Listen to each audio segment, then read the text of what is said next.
What was he doing? He was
Hello, everybody.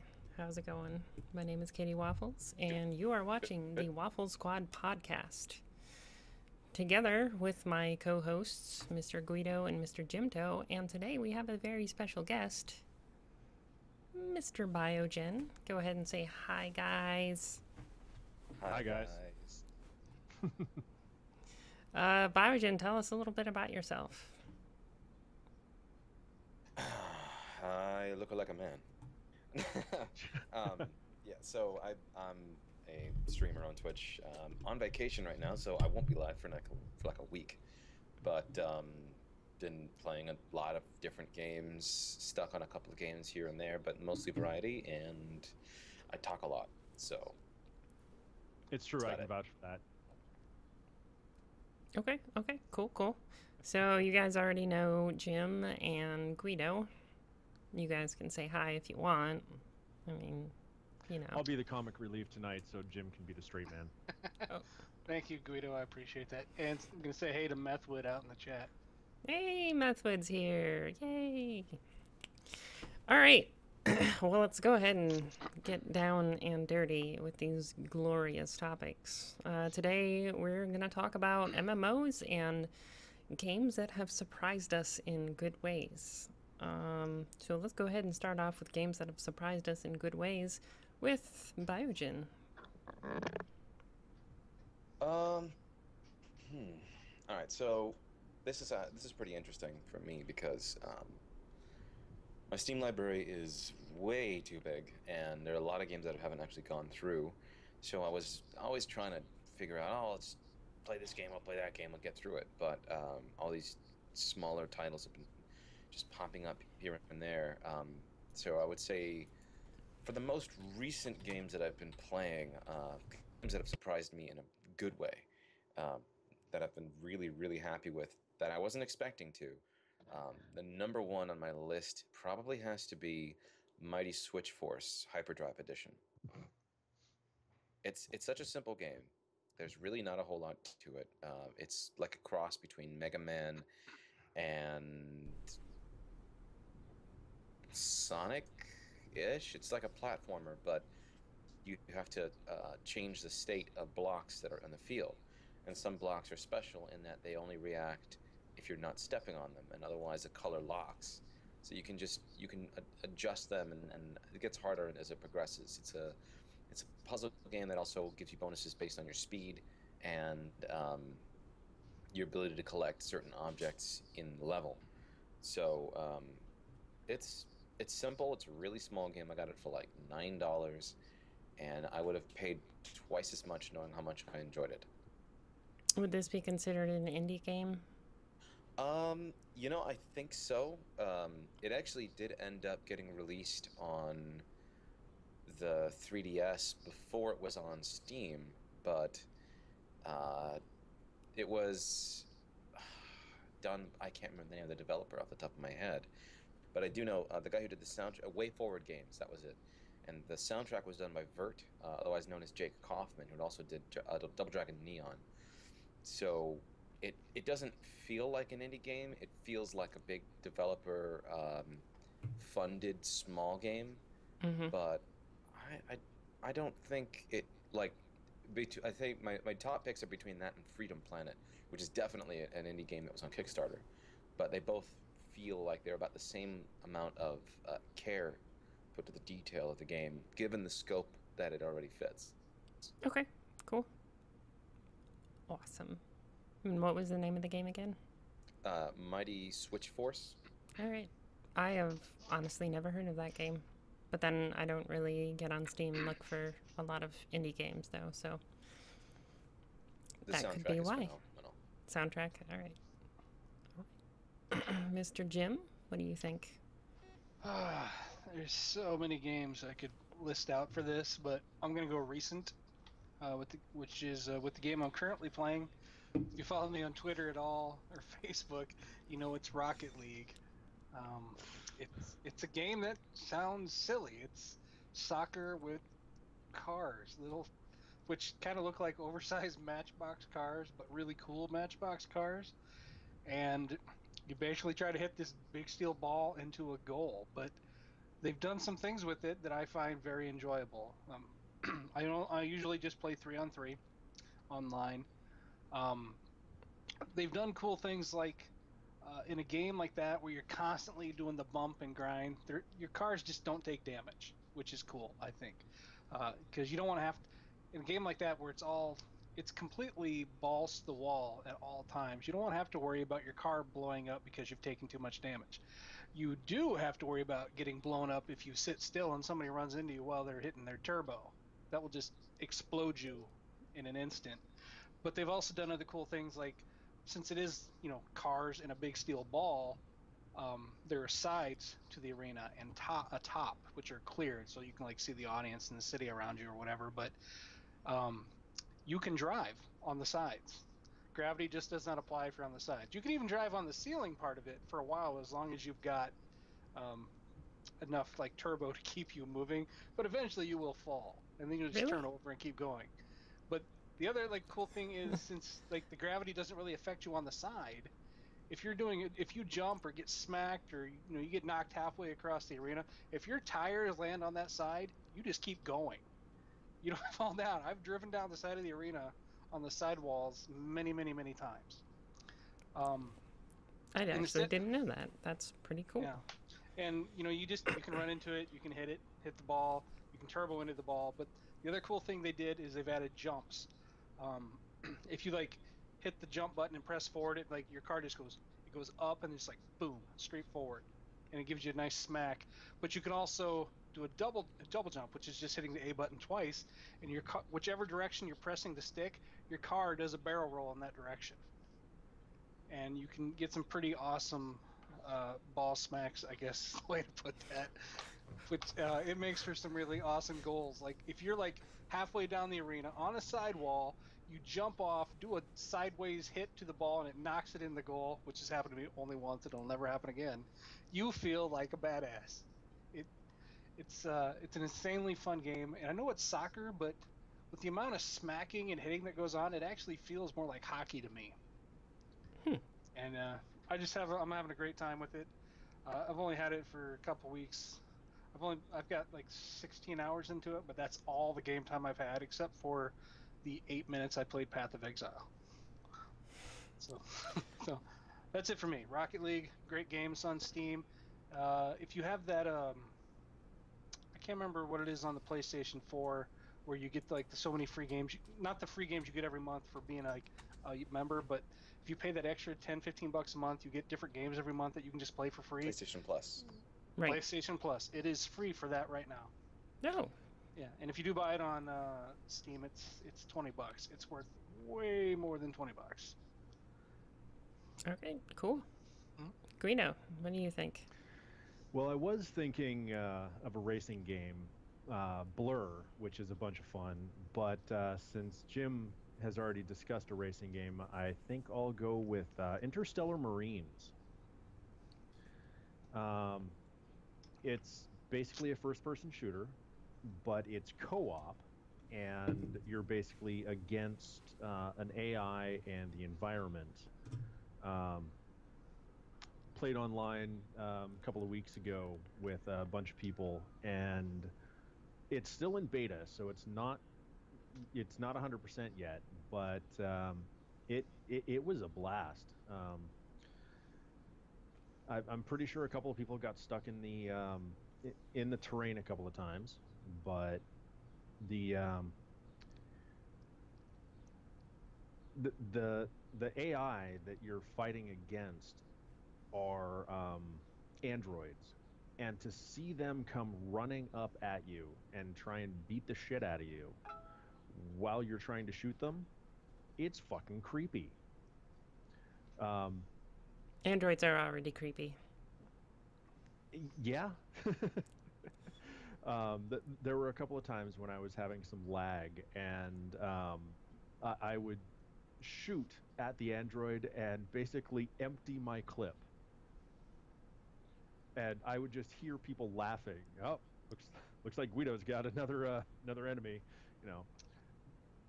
But yeah, it's like I said, it's still in beta, so it still has some issues that they're working out. But If you're into first-person shooters, specifically the co-op, I definitely recommend it. Does this game have any single player? Yeah, it does have single player, Like a but campaign or I I don't know if it's actually campaign or if it's not set up yet. Bio, you've played it before. Do you know Yeah. if it does? So the game has campaign missions, and you can play them solo or with friends. Playing it with more people does not increase the difficulty of the missions themselves, from what I've seen. At least that was in an early access title back when we were doing a couple of missions together. Um, so you could go alone if you wanted to, but you might be putting yourself at a disadvantage depending on whether or not your teammates somehow, you know, put you in harm's way otherwise. But okay. you don't have to play it. I think you have to play it online. No, you can play offline. I'm pretty sure. I'm pretty sure you can play offline, but playing it online with friends is the best experience. Cool.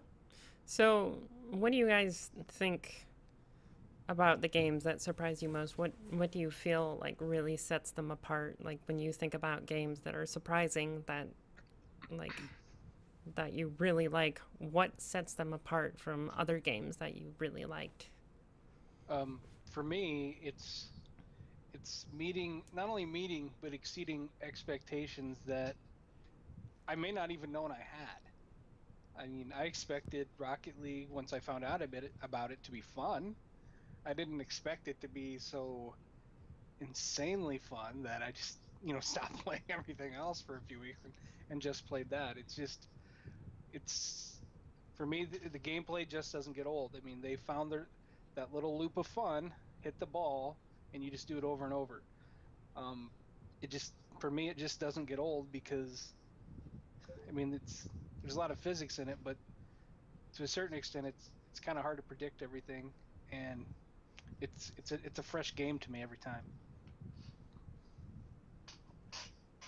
Um, I think for me, the the one thing that set me apart with and I have to rescind my second best and move Freedom Planet down to third to take Interstellar Marines up to number number two, I think, because I want more campaigns, but it is absolutely phenomenal.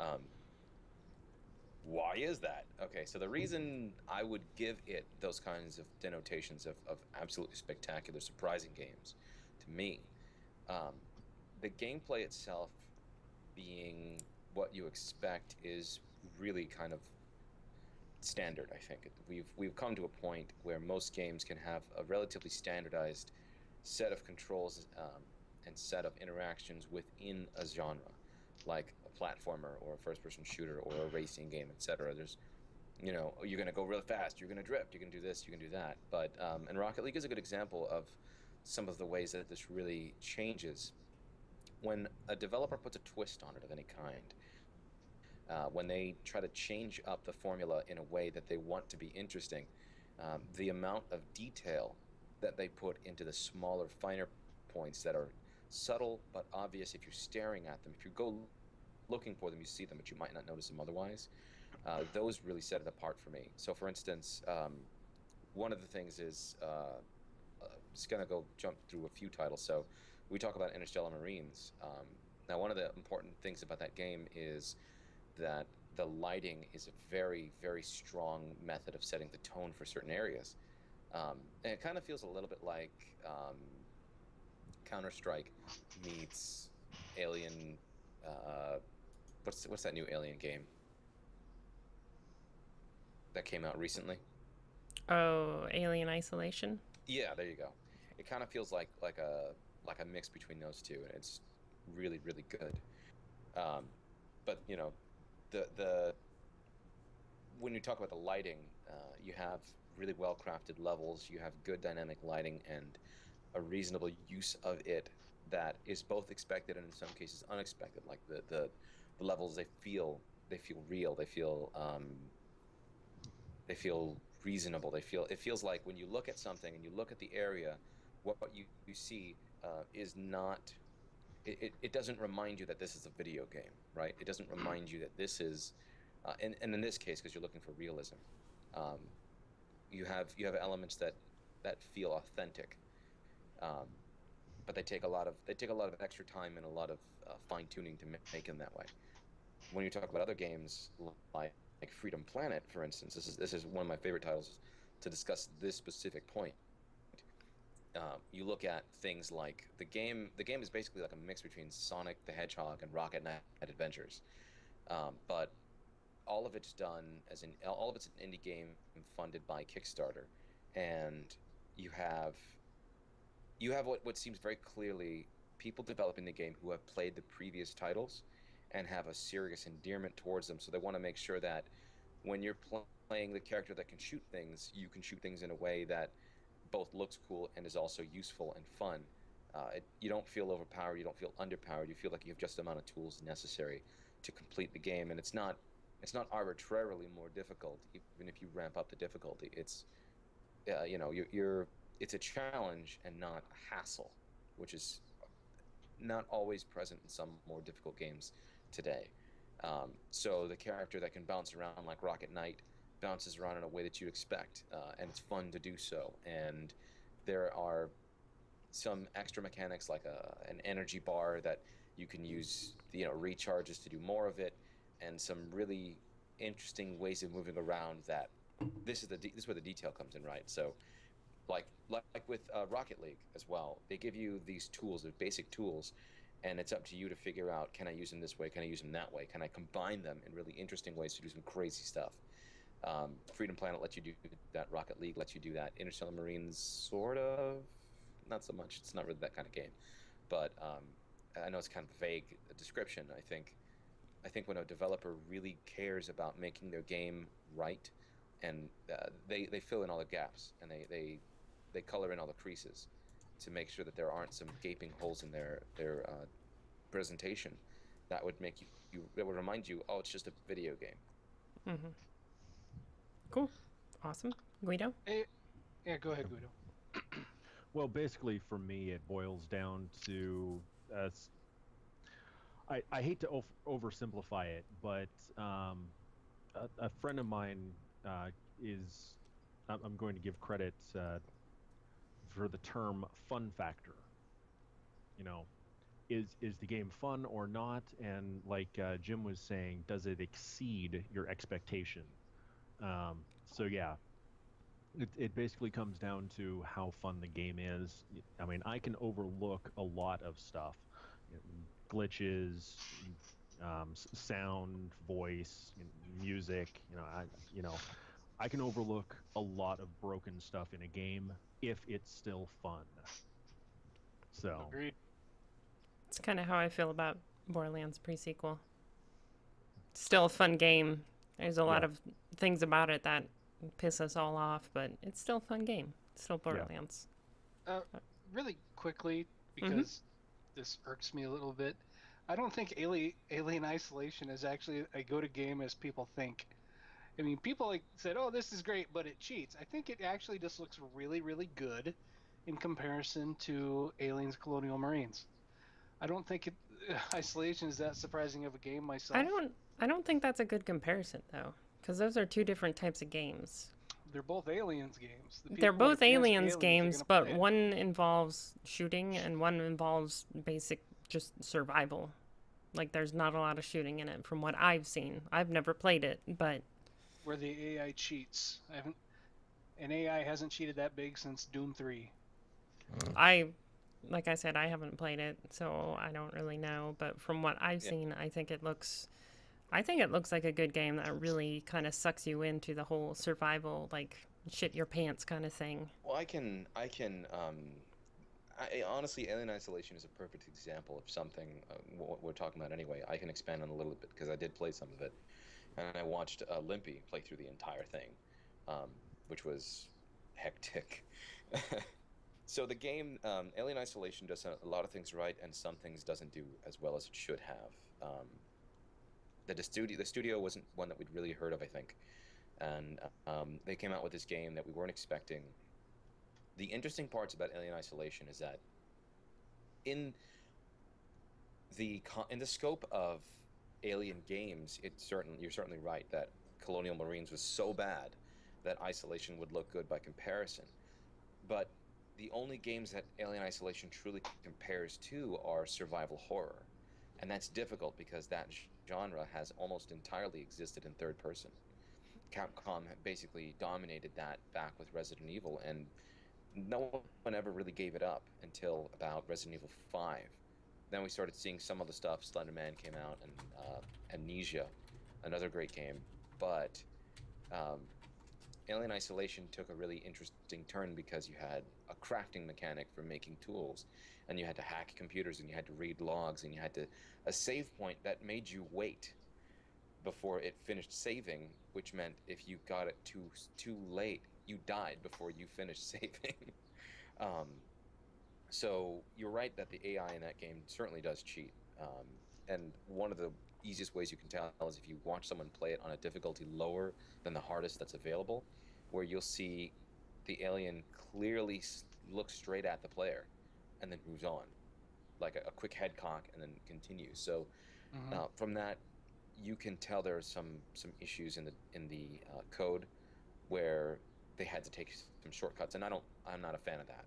But at the same time, as a direct sequel to the original Alien film, um, and that's the canon the game itself plays off of, if I'm not mistaken. Um, they do a lot to try and maintain authenticity within the film's universe. So all the computers are really, really old, and all the sounds are what you remember or what you'd think they would be. And with the exception of the androids in the game, everything fits the time period of the original film way back in the 70s, I think it was. And you even get a DLC where you get to play as the original cast playing through part of the original film, including Sigourney Weaver, who voices herself in different parts of the game and looks like her younger self. That's pretty So, cool. yeah. Um, on one hand, the gameplay did have a few shortcomings. It did fail on some parts that it shouldn't have, and I would love to see a director's cut where they fixed those, so the alien would be harder but a little more predictable. Because you wouldn't know exactly where you were, and you wouldn't have like, it feels very RNG, right? When the alien's chasing you, it feels RNG whether or not he's going to come to you or he's going to go somewhere else. And in some cases, you can not only patrol whether or not he catches you.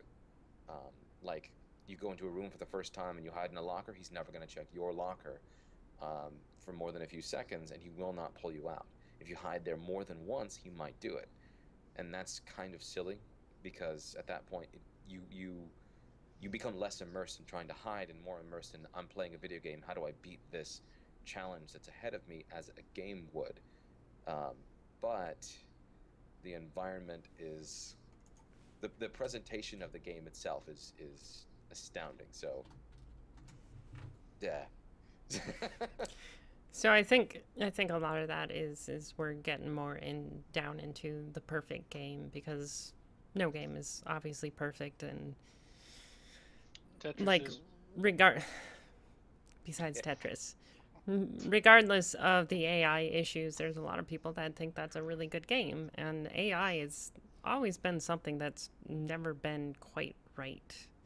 At least I've found. I've never really met or played a game that the AI was just spot on. So, I mean, The thing that drives me crazy is like if you walk into a room and like checking this locker, checking this locker, checking this closet, and nothing in there, you turn around, an alien comes out of the closet you just looked in. That I haven't seen, but that's terrible. I have not seen that, no. But It's That'd be kind of bullshit. yeah, that's kind of annoying. I'd definitely give you that for sure. Anyway, what about you, Waffles? All right, my surprising game. Surprise! Path of Exile.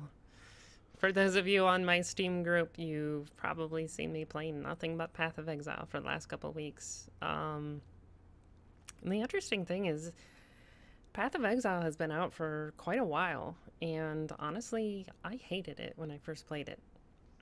I did not like it. Like, I've never really played a top-down kind of RPG, like Diablo-esque game like that before. And Path of Exile was my introduction to it. And it's got 3 difficulties: normal, cruel, and merciless. And normal's fun. Cruel's definitely a lot harder. But once you get to merciless, and I've been told that this is very similar to Diablo, the difficulty goes from like hard to holy shit, this game sucks. Like if your build is not right, merciless is impossible. And unfortunately for Path of Exile is you've got a gigantic skill tree. Like for those of you who have played Path of Exile know exactly what I'm talking hundreds of sockets to choose from. And Bigger than any Final Fantasy character can eventually get to any skill tree, Right. which Which blew is me interesting. away.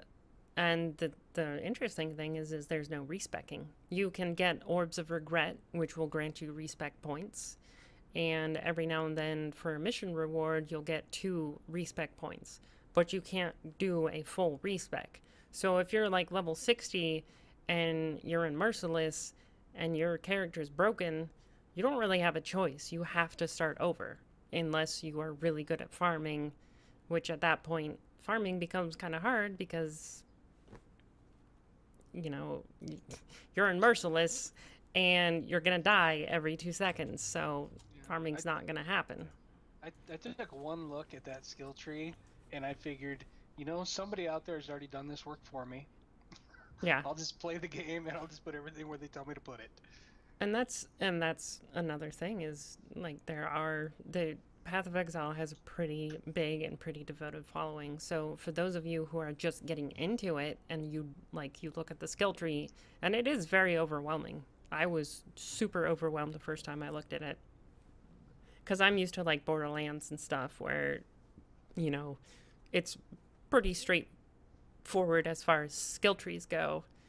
And I looked at that and I was just like, I don't know where to begin. But I don't know how long I've had it. I would say I've had it for a couple of years now. And it's gone through a couple DLCs. There was something about the Vol corruption, or, you know, it added corrupted areas. And now this latest DLC, which has added actually a 4th act to it. There's always been 3 acts, which are just zones in the map that you go through. The 4th act has been added, and maybe it's because I finally learned how to use the skill trees, and I finally learned how to make a character that would actually survive, but I cannot put it down. I absolutely cannot put it down. And I think, granted, I have not played Diablo, so I cannot speak to how much this is different from Diablo. But for me, for a game that I played once that I was just like, I can't stand this. And then to come back to it later and start playing it and just not be able to put it down, like, I think that speaks volumes as to how much they listen to their fan base and how much they are actually willing to change things and how much of a learning curve it has. Because, games are fun. You play some games for mindless, just shooting, killing, blowing stuff up. And then you play games that actually kind of make you think and make you have some sort of strategy. And I think this kind of has a good combination, because once you learn the skill tree and you learn what you're doing, there's a lot of fun just going through the levels and clearing it and, melting everything. And, I don't know. Like, I have yet to encounter another game with a skill tree like that. And I can only think of one. What's that? Rift. Rift? Okay, so I've never played Rift, so I don't know. Rift's the MMO or Rift is something else? Yeah. In Rift is perhaps slightly less complicated. Mm-hmm.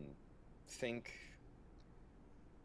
Diablo 2 skill trees stretched by, think World of Warcraft skill trees, the old skill trees, stretched about 3 times, and there are 9 different ones you can have, up to 3 equipped at a time, to a character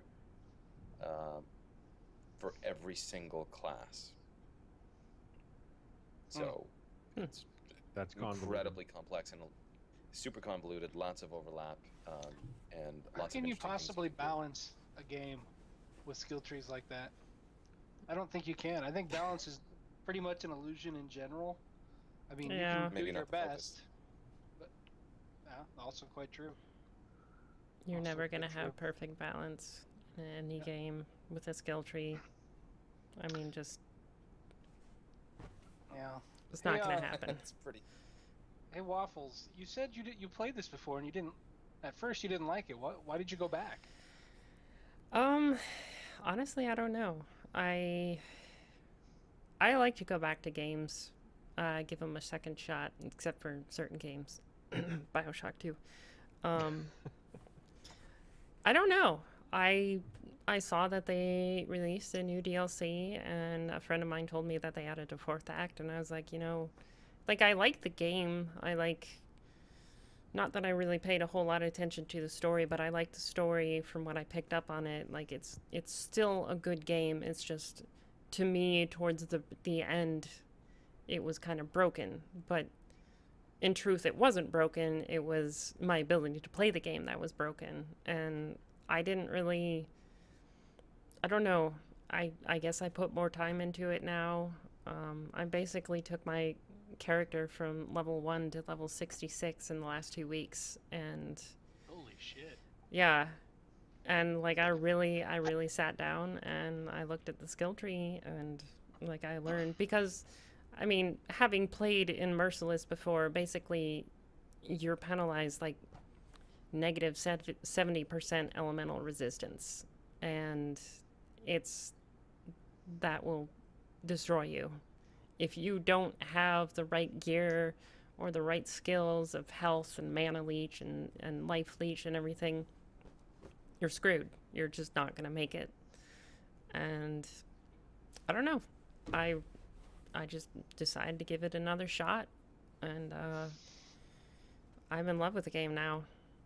Like I said, I didn't think it was a bad game before. It's just, to me, it was very frustrating, the not being able to respec, and reaching Merciless after putting that many hours into it and finding that your character's broken. Like, that was frustrating. But I've discovered, after having to start over so many times, that every time you start over, you learn something new. It's definitely a teaching moment. And starting over is not that bad. It's, starting over in normal is fun as hell. I love starting over in normal, and there's a lot of cool things about the game. Like, I definitely love loot games. And there is plenty of loot, and there's a lot of chance, finding a unique item happens once in a blue moon. But when you find that unique item, you're like, oh, this is pretty cool. Granted, most of them I can't use, because they don't drop based on what character you're playing. They just drop completely random. But So starting over isn't that bad, you say? No. So does that mean when you got level 60 plus and just figured out your character was broken, you weren't insanely pissed? See, the thing is you actually level up pretty quickly. In normal mode, you level up pretty fast, and in Cruel, you still level up pretty quickly. But it really starts to slow down in Merciless. So usually you'll be able to tell that your character's broken probably about halfway through the first act in Merciless. And at that point, I don't know. At first I was pissed off, but now I don't know what it is, but maybe it's just as painful. It's not as painful. Maybe it's just my outlook on life in general has changed. But it's I take the character that I had to delete and restart, and I apply that to my next character, which you make better and better. I guess it's a different game, I know, but I guess I was thinking back to your One Life to Live characters on Borderlands, because when you died for them, man, you were pissed. The time you jumped backwards into that big red shield, The I death can't remember wall? where. Yeah, Yeah, the the death death wall. wall. I mean, like you like stop moving. I thought your screen froze. You Yeah, literally stopped moving but and that's a stopped game talking. that's not built for hardcore. Like, that's not a hardcore built game. One Life to Live is not supposed to be in that game. So, like, you can be really good at that game and still fuck up, which is exactly what I proved that one day when I jumped through the death wall. Like, it's just, I don't know. It's different in that that game's not meant for hardcore. So when you actually Okay. get that far and you're still alive and everything, it's awesome. But you kind of, I guess you kind of begin to expect it in Path of Exile, given how big the tree is and given how many directions you can go. And you may reach Merciless and your character may be fine, but you may discover that the path that you chose you don't really like. Like, as a witch, you could have been a summoner, a necromancer, and you could get to Merciless and just be like, this is boring as hell. You know, I want to go back to being a caster, or, you know, something Do like that. Has anybody ever heard why they didn't allow a respec option? Because that, I know it's not their intent, but to most people that like, if you told them, hey, here's this great game, you got all this, but you can't respec, most people would be like, why do the developers hate us? Because I because you level up fast enough that starting over isn't that big of a deal. Plus, you get to keep all your gear. Like, it's not fresh slate. Like, everything that you find on every playthrough goes into your stash, and you build upon it with every Oh, character. So that's a you whole are different story. so you're gaining all this gear and you're stashing away for the next character that you're going to start. So when Oh, you start over fresh, you're not starting over with nothing. You're starting over with all these skill gems and all this gear and weapons and everything that you've already collected. So it's not like in Borderlands where you start from nothing. Like, you've yeah, got nothing. that doesn't sound nearly as bad as Right. what I was thinking. And there's So, not like the traditional like boss farming where you farm a boss for a certain drop, because all the drops are completely random. You go through and you play. There are areas that, well, with the recent addition, there are areas that will drop unique items, such as these divination cards that they added. You can go through that area and try to get those divination cards, but they don't drop from one specific enemy,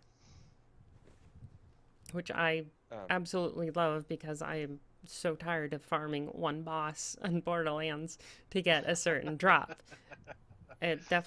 It adds some, I don't know, it adds something different. Plus, they've added a lot more end game content. They added PvP with this last, well, actually I don't know if it was this last patch or not, but they added PvP, and they've added this system where you find maps throughout the game, and you can travel to these maps and they offer you harder content. It's basically it's made for end game content where the maps, excuse me, maps, the enemies in the maps will drop certain items, and you can only get certain items from these maps, and they're ridiculously harder. Plus the variation of the enemies, like they'll have like 50% elemental resistance or something. You know, they'll just add stuff to the enemies and stuff to limit your abilities too. That makes it a lot challenging, a lot more challenging. So I think they added, because I don't remember them having that in when it first released. Like, it first released, you had normal, cruel, merciless, and that was it. And they have really, it amazes me because this is a free to play game.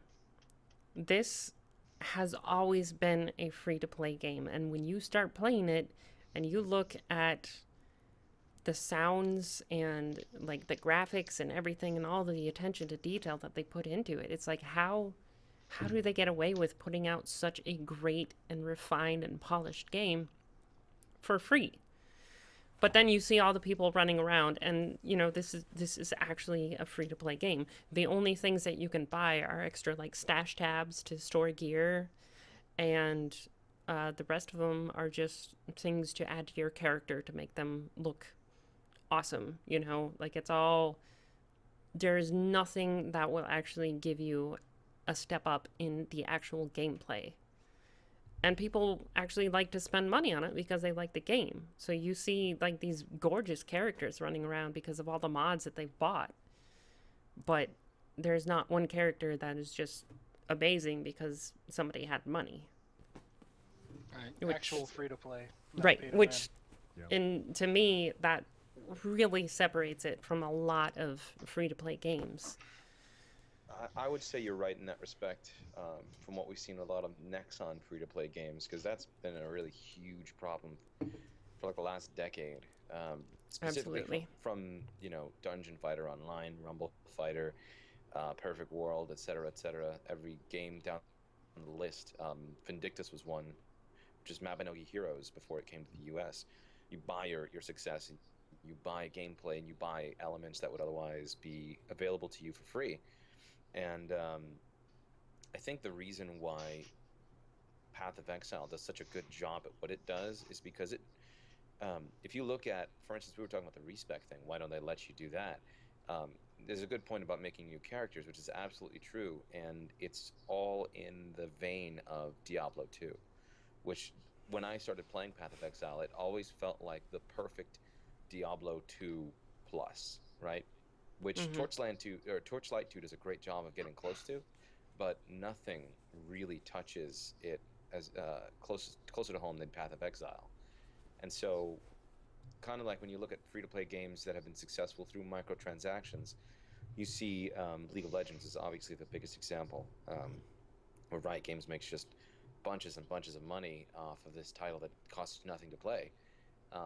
Now, in that case, they have locked characters over time by playing more, but still, once you've gotten everything you want, you see people buying skins. There's no value in skins except personal value. And still, they get, they buy them left and right. And making a good game that is good on its own before you have to spend any money, and then making money because people respect your development. They respect your the spirit upon which you built it, definitely goes a long way. And I think but there's a lot of evidence to suggest that the developers of Path of Exile were huge Diablo 2 fans, and therein comes all definitely. the tiny Yeah. details. When I first saw Path of Exile, I couldn't understand why this game was made. I mean, you already have Diablo 2. Why do you need a clone of Diablo 2? I just could not wrap my head around it. I had no interest in playing it. So I tried it out, and holy shit, it's amazing. I really want to play Diablo just so I can actually make a better comparison between the two, because I don't really like Blizzard. I'm gonna go ahead and throw that out there. Like, I've not been a big fan of Blizzard. I played World of Warcraft. I've played StarCraft. I own StarCraft. Like, I'm a big fan of StarCraft. I love StarCraft, but like, to me, when it comes to Blizzard, I'm just not a big fan. Like, I don't, it's definitely a bias that is keeping me from playing a lot of Blizzard games, and I'm totally aware of that. And I'm trying to just go ahead and, play it anyways, but that's a totally different topic. Well, okay, so if you like Path of Exile, like I said, it's the spiritual successor to Diablo 2. Play just that one, because the first Diablo takes place in a single dungeon with, I guess it's an infinite number of floors. I never really got very far. That's as much as I know, and it's really hard. It's fun, but it's very narrow. There's all the story is learned inside this dungeon. Diablo 2, you had all the acts and all that stuff. Like, once you play Diablo 2, you start to see all the elements that they took into Path of Exile, and then all the stuff that they didn't take. So, for instance, in Diablo 2, you have the beginnings of what was the skill tree for a lot of games following it. And not only World of Warcraft, but even Borderlands, for instance, took skill trees based off of that. And the loot system. Diablo and Diablo 2 popularized before any other game had really touched upon it. Random loot modifiers, and everything drops something. But when you come down to things like the skill trees, that's where you start to make a big difference. Some of the modifiers are still the same, but they've simplified the base stats to strength, dex, and intelligence, and that's it. Mhm. And obviously, the skill trees are more like Final Fantasy X on heroin, because they go everywhere, and the itemization. So this is the biggest thing for me, right? Why I enjoyed it too, and it's part of I think why it's successful in like what Jim was saying.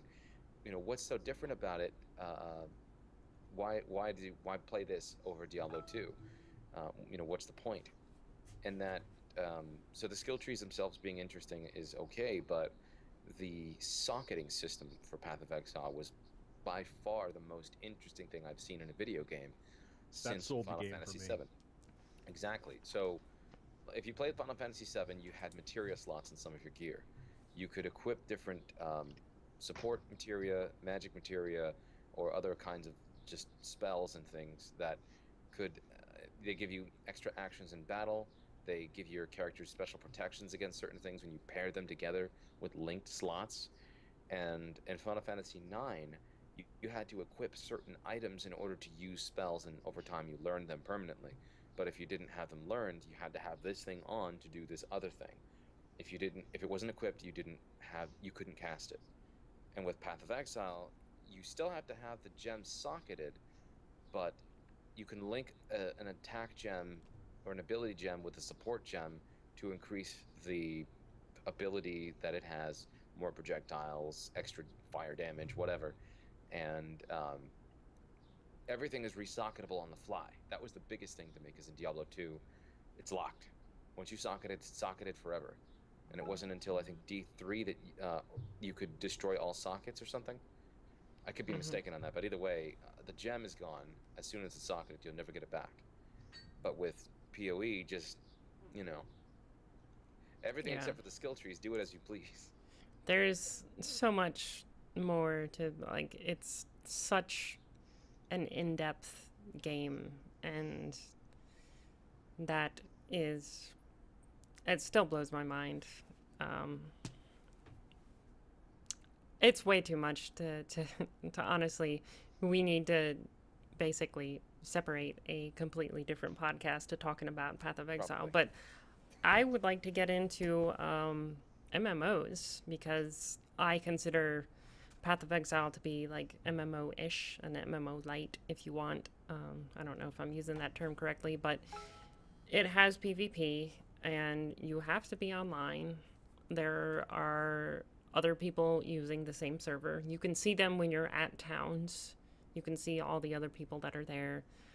And you can join people's games whenever you want. You can.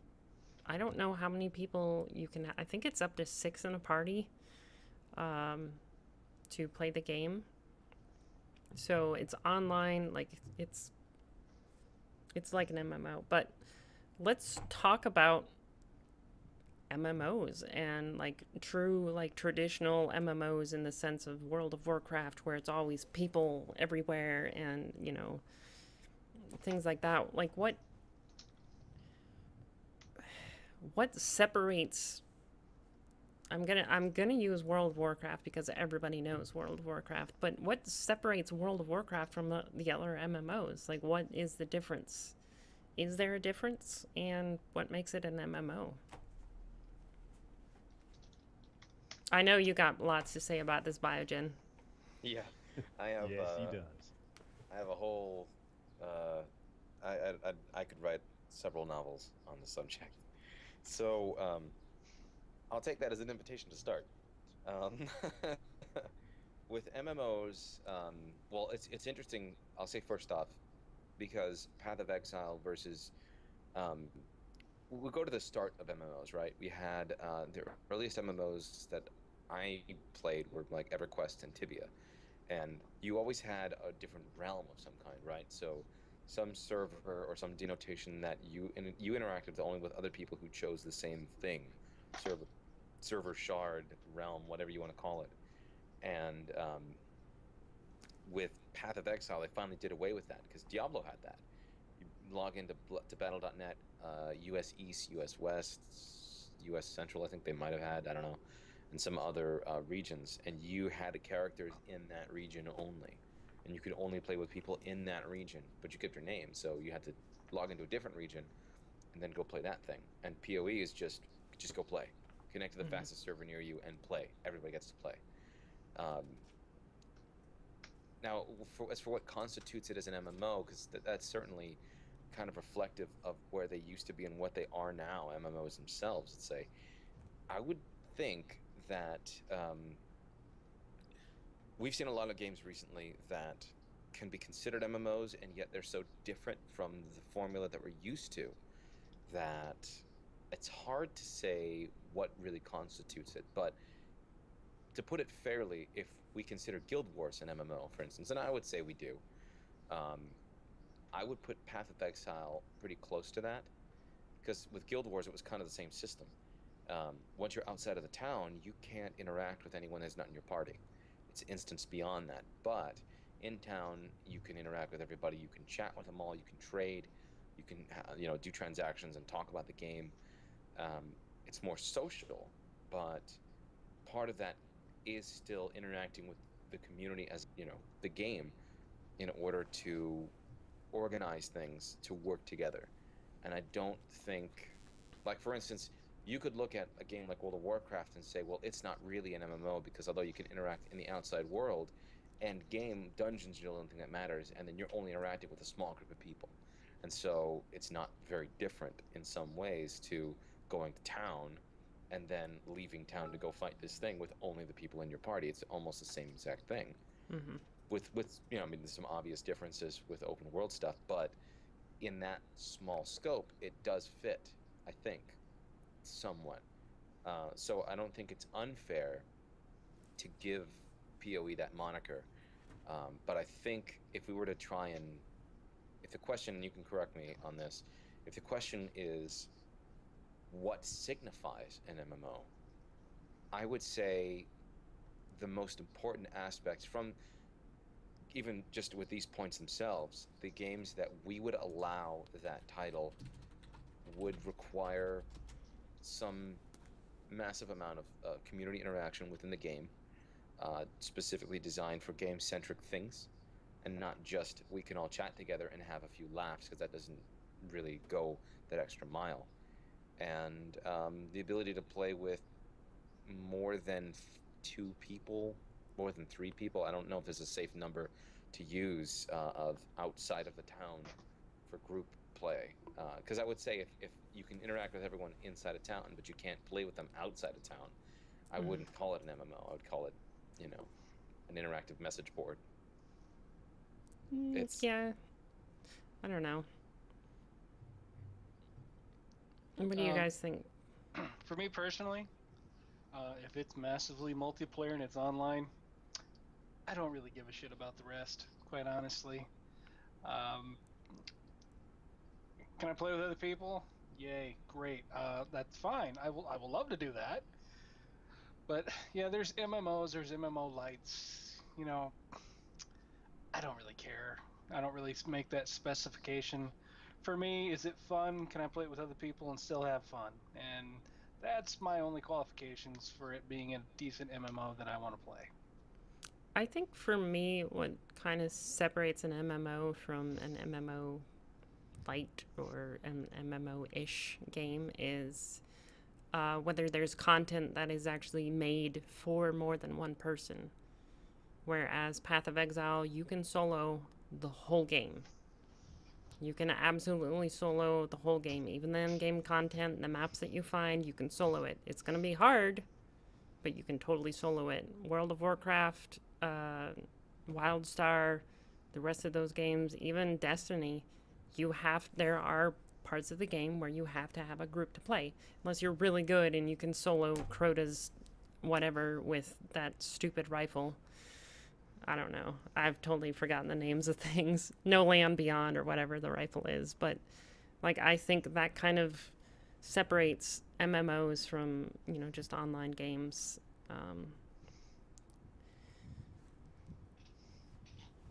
I'd say that's pretty fair. I feel like the term MMO was used as a marketing term at the time because at the time it was a feature and not sort of normal, right? So, back then you had 16 player, 24 player first person shooter matches, but they weren't RPGs. So MMORPG was the term, and then it got shortened to MMO because it was just easier to say, and that I feel like it just kind of took off. But then at that point we had, you're interacting with 30, 40 people. That's normal. That's, PlanetSide and World of Warcraft and EverQuest and Dark Age Camelot, all of the games doing the same thing. Elite Dangerous, even doing that today, would be considered an MMO from the standards by which it may have been born. But it's certainly not the same kind of game, and it's certainly not a designation that is useful alone anymore, I think. For I instance, agree. yeah, I- exactly like Jim says, we could, or McSquiggle, sorry. We have so many different games that allow you to interact with a lot of people, particularly during gameplay content, let's say, and not social content, that are so different from each other in the way that they enable this. But at the end of the day, are they successful in making a fun game while giving these interactions? I think an easy way to, I don't know, label MMOs is breaking down the name. Massively multiplayer. Can you play with a fuck ton of other people? Yes. Can you not? No. Is it an MMO? True. I mean, if you want to break it down like that, that's easy. But let's move on and talk about other MMOs, and are they different? And again, I'm going to use World of Warcraft because as far as I'm concerned, that was like the first big major well-known MMO that a lot of MMOs are compared to now. Like, I've played WildStar and I've played World of Warcraft. I really enjoyed World of Warcraft for about 9 months, and then at one point I got burnt out, and I really enjoyed WildStar for about a month or two, and then I just reached a point where I was just like, it's the same thing. It's just a different world, different characters, different weapons, but it's basically the same thing. And I kind of see that with a lot of the MMOs that I watch on Twitch. Granted, I haven't played any other MMOs besides those two, but I watch them, and to me, it's just like, it's, go here, kill this, collect this, join a party, do this. I mean, are we ever going to see an MMO that's actually original? Can we see an MMO that's original, or is it kind of focused, like, can we come up with an original MMO that's different from all the other ones? I think part of the problem is coming up with an MMO that's original, that people aren't going to compare to something that is already, established, like World of Warcraft, and not have it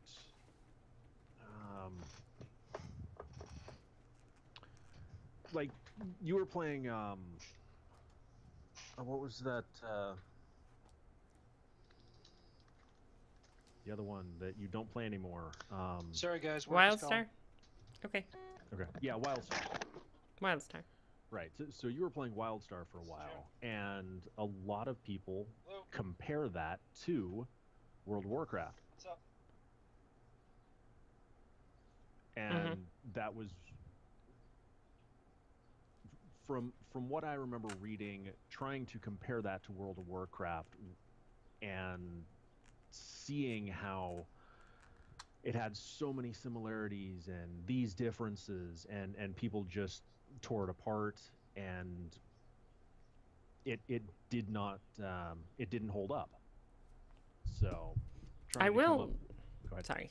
No, go ahead. I will say this about WildStar is I still absolutely love the characters. I love the world. I loved the design. Like, I really, really I wanted to love WildStar. I really did, but I was just burnt out on MMOs. I've only played World of Warcraft, and I was already burnt out on MMOs because it's it's the same thing. It's just a new face. And like I love that the characters are adorable. They are. Like I love it. But I couldn't do it. Bio, I don't think you've actually played WildStar, but you've seen a lot of playthroughs I of haven't it, played yes? WildStar. By the way, I've WildStar seen- is free to play now. So if you are Yeah. interested, go ahead and check out WildStar. I mean, if you're not an MMO player and you're interested in getting a start on it, I think that's a wonderful way to do it. It is fun. I mean, it's cute. It's adorable. It's got all the makings to be addictive, but I just can't like I can't devote. I know I say I can't devote that kind of time when I've devoted that kind of time to Path of Exile, but I think MMOs call for a whole different kind of devotion in like the time that you have to put into them, like with groups, like because the whole point of, at least to me, like the end game of MMOs is raiding and everything, and you can't raid by yourself. So you have to put a lot of time into getting the appropriate gear and everything so that you can even join a raid party. Whereas in Path of Exile, you can go ahead and do it on your own. Like it's built for a single player. If you have friends, cool. If you don't, whatevs. Right. Yeah, so that's a good point. Is the content built for solo?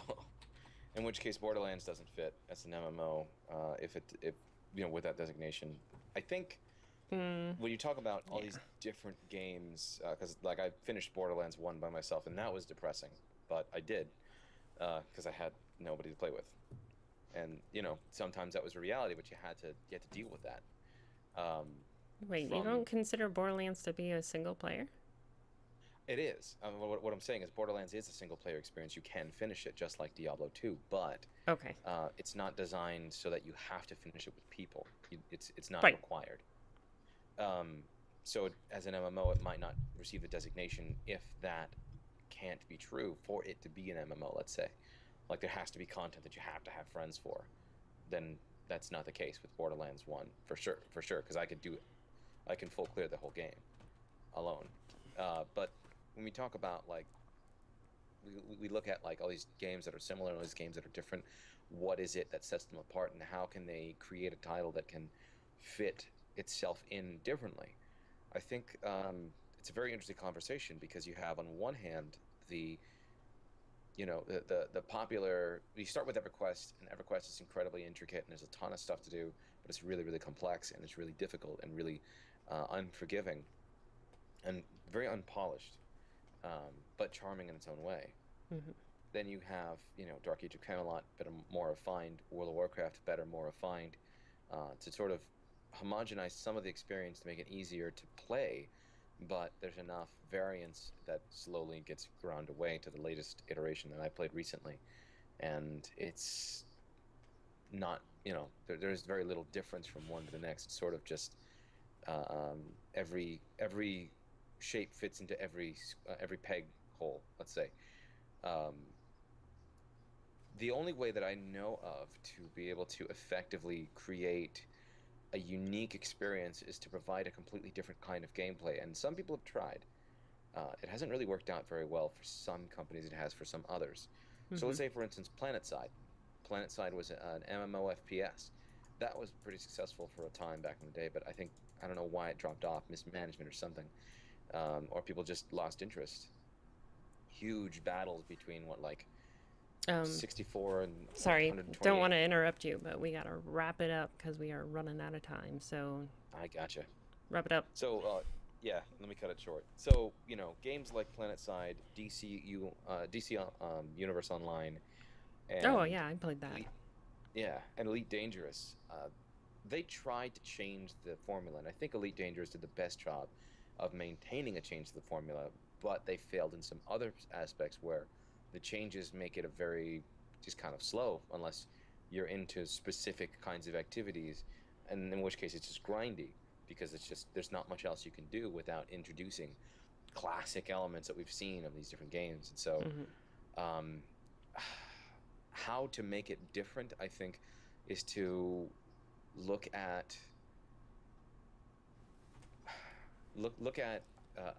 characteristics that haven't been typical to the genre and introduce them in ways that don't pigeonhole themselves into those same tropes. Like Dungeon Fighter Online, the first time you start playing it, in my opinion, was one of the coolest games I ever played, and it was like Diablo 2 sort of thing. But you had like a social area, you can make groups and go to dungeons, and it's a 2D side-scrolling beat 'em up. But it's really, really cool until you kind of get past the tutorial act, which is pretty long, and then you're just sort of stuck there, trying to like microtransact and grind and grind and grind and grind and grind. So, not sure if I'm really saying anything useful, but I'd like to think there's some information to be had from that diatribe.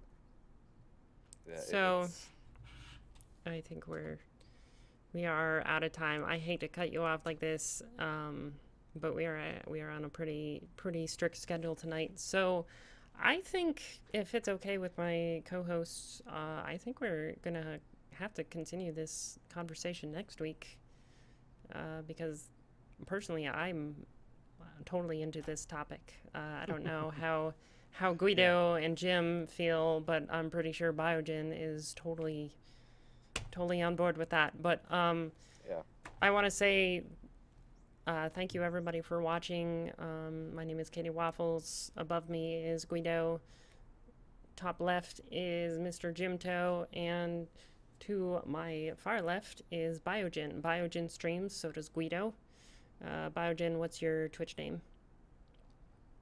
Biogen X2B. Biogen X2B. And Mr. Guido? My Twitch is Guido, GWYDO. All right.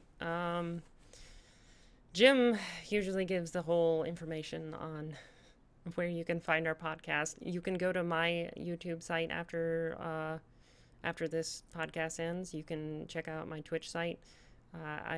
Follow me on Twitter. I'll announce where everything is. I really thank you guys for watching. I love you all, and I will see you guys in a couple weeks. Anybody else? Wafflesquad.com is the website. We do post over there news and other interesting stuff. We have a Twitter that I don't remember what it is. I don't know. You should absolutely follow the Twitter to know when we're streaming and stuff. Yeah. That's all I got. Once again, thank you, Biogen, for joining us this week. I'm sorry we had to cut Thanks you for off. But that's fine. I talk too much as it is. I just hope to be useful in the time that my mouth moves. everybody go follow Biogen, go follow Guido, and we will see you guys later. Love you guys. Good night. Bye.